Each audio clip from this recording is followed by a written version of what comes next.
find a way of leaving that marriage. Sometimes let us have empathy.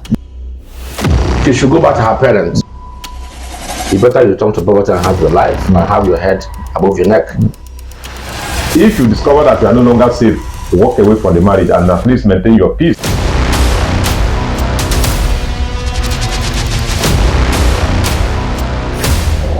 Yes, welcome to Share with Noble.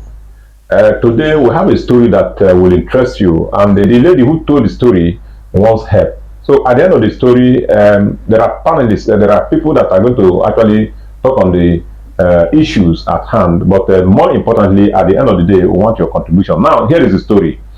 The lady is in her late 30s, and of course, you know that in Africa, people of that age bracket are eager to be married. She got a suitor who, though was very loving, but was not actually accepted by the family. Then along the line, somebody came very stupendously rich, coming to the house with a lot of cars today, you know, tomorrow, and all that, with different cars, and if you like, everything that represents the paraphernalia of wealth was with this young man. And she fell in love also, and when she introduced him to the parents, they quickly accepted, and within a space of 3 months, the marriage was consummated. Now, why in that marriage, within the space of 6 months, he started noticing some things. Guests were stooping in as though the man was still a bachelor. And each of them that came was asking her, do you think you actually have got a suitor, a very responsible man?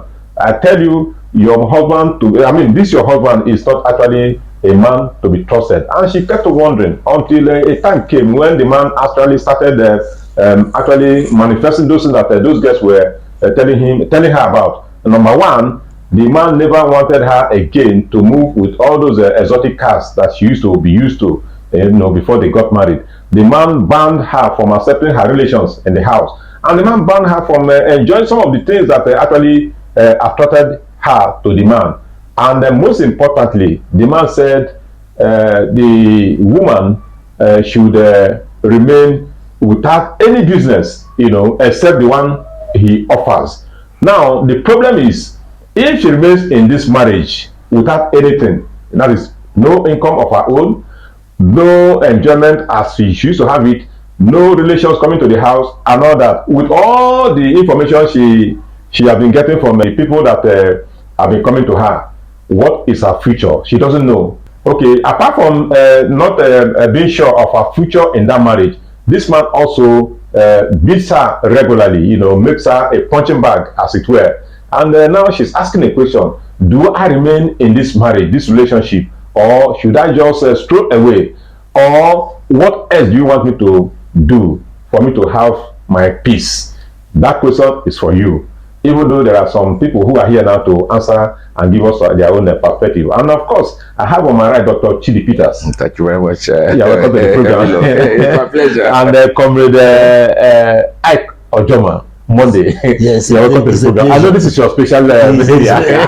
My marriage counselor. You be. Yes, Dr. Peters, quickly. This woman is in a dilemma. What do you expect her to do in this kind of situation?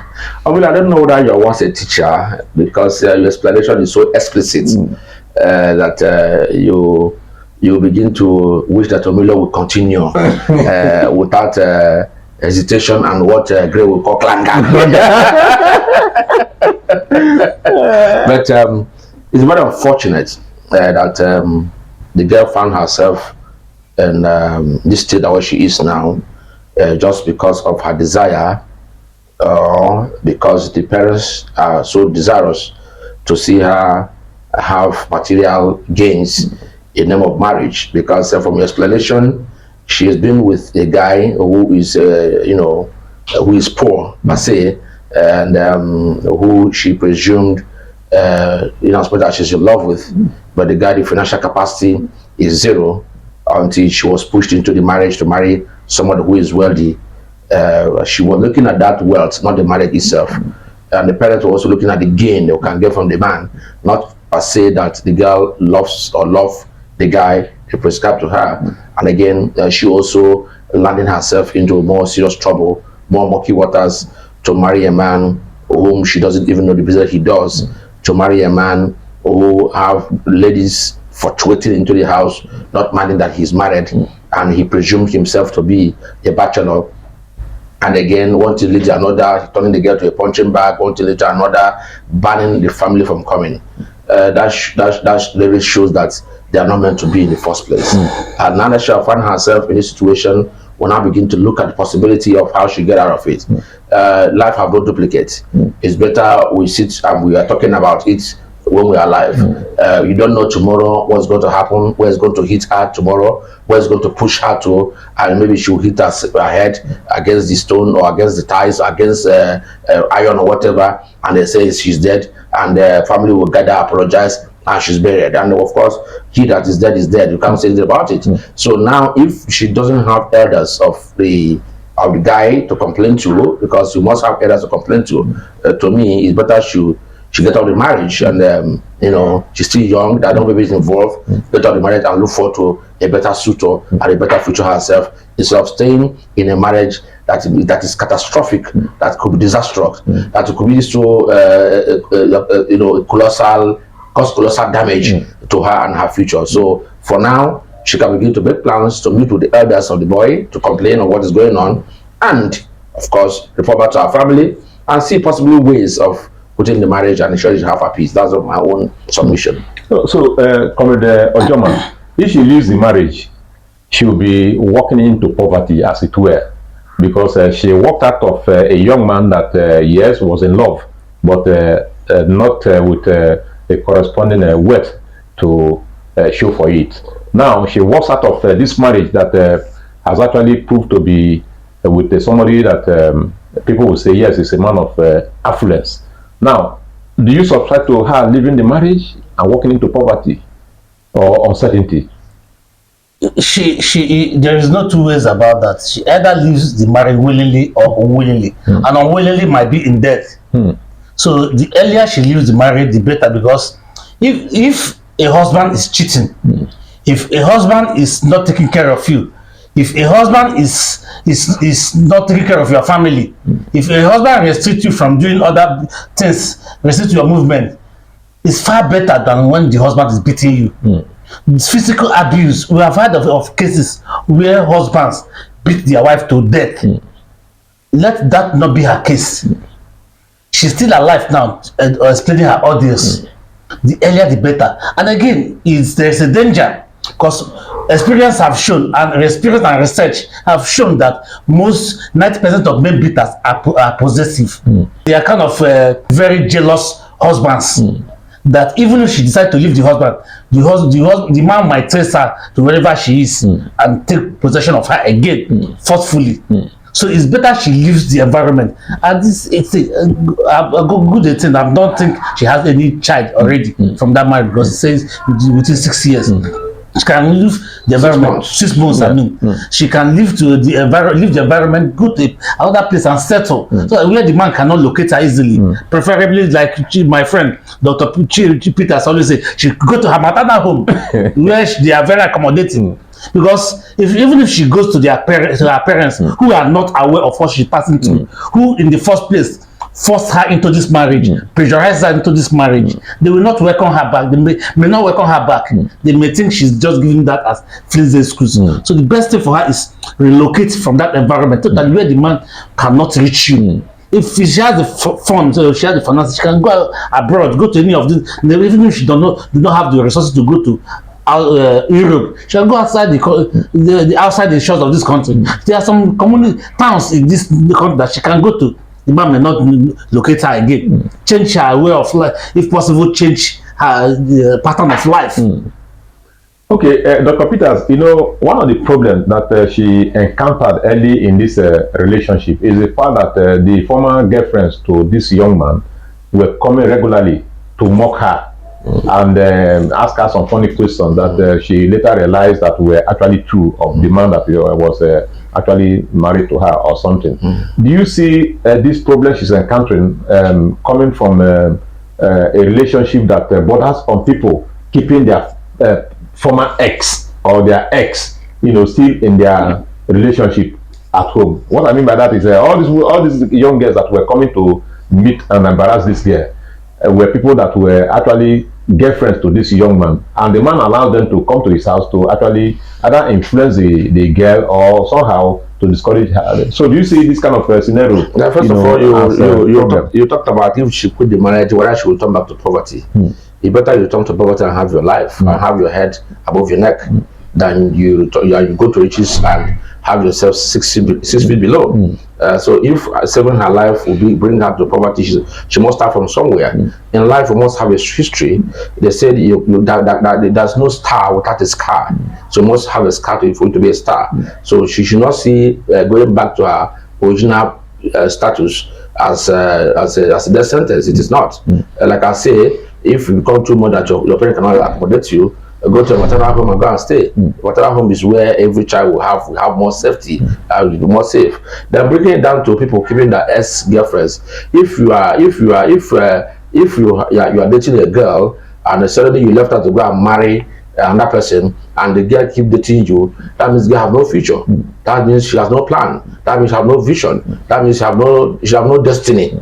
Because that means you are worthless, because if the man so much loves you that is dating you, why didn't he marry you? It means that you are lacking in morals, you are lacking physical, you are lacking spiritual, and every aspect of it. So, and of course, you should be very careful about life. Life, whether we like it or not, have its own way of reward. So the measure you give to someone, be rest assured, you get the same measure, even more measures that you are giving to someone. So they should be very careful. They should allow the girl to enjoy her marriage, and the guy who is the woman beater, I don't think it's necessary. If you're not satisfied with the whole thing, why do somebody try?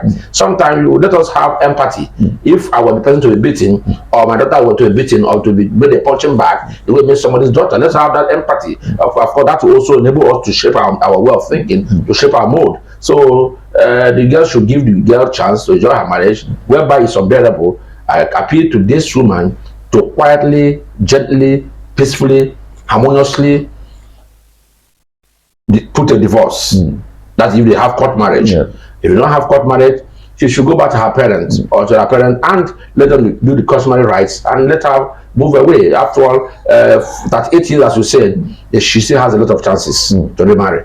Okay, you heard what Peter has just said. This woman now, finally on your part now, the woman is in dilemma as to what to do.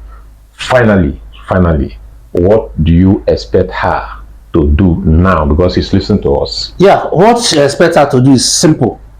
Find a way of living that marriage. Because if you continue, you are taking the risk of losing your life. If you continue to say maybe he will change. A man beater is a man beater. Apparently those ladies must have seen some things about him that they are warning you. But because of your greed for wealth, greed for money, greed for material things, you didn't see those things. And again, if you cannot confront her in this scenario, you have a lot of human rights activists around. Look for a reliable human rights activist to help you out. Look for marriage counselors to counsel you. But I don't subscribe to you remaining in that marriage. If you don't have what it takes to live outside, leave the marriage and go far away from that, look for marriage counselors, look for human rights activists, human rights lawyers who can help you out, go through the process of divorce. Before you close this chapter, in the latter mode, I don't know whether we're people are confusing ourselves or people are confusing us. This oath of for better for worse is also part of this problem. You are dying, you say you have sworn an oath for better for worse. Let us use our head in that word for better for worse. In fact, church begin to remove that cross. Because they could say, you have married now, for better for worse, it will change until you die. So let us say no. You have to involve pastors now to begin to move that cross for better for worse. You can say rich and poverty, that's understandable. You can say he hurt and he hurt, but that's better for worse. My brother, I don't subscribe to it, and I don't advise anybody to subscribe to it. Maybe that is why sometimes they take advantage of better for worse, beat the hell out of the girl, and again mistakenly use knife. Here anywhere something will happen. You see, for better for worse. So viewers everywhere, this is where we are drawing the curtain to a close now on this issue. You have had them. If you have to stay in that marriage, just understand that you are taking a risk that can only be borne by you. There's no insurance company that can cover it. And if you want to walk away, the earlier you do that, the better. And even when you are walking away, you should also look at the possibility of walking away into safety. You know, Joma said you can walk into your maternal home where the man may not actually trace you, if at all, in time at least. And Dr. Peters is saying that you should just ignore that dictum in the church that it is marriage is for better, for worse. If you discover that you are no longer safe, walk away from the marriage and at least maintain your peace and safety. So on this note, we are going to end the discussion now, hoping that you that is watching now, you make your own input to help this our sister that is in dilemma, because at the end of the day, what we expect from her is her safety. So thank you for watching. But before you sign off, don't forget to like, share, and also subscribe. Of course, at the end of the day, you must click the notification button so that when next will come again, particularly if you love what we do here, you'll be one of the first people to actually get our discussions. Thank you for being there. My name is Omilo.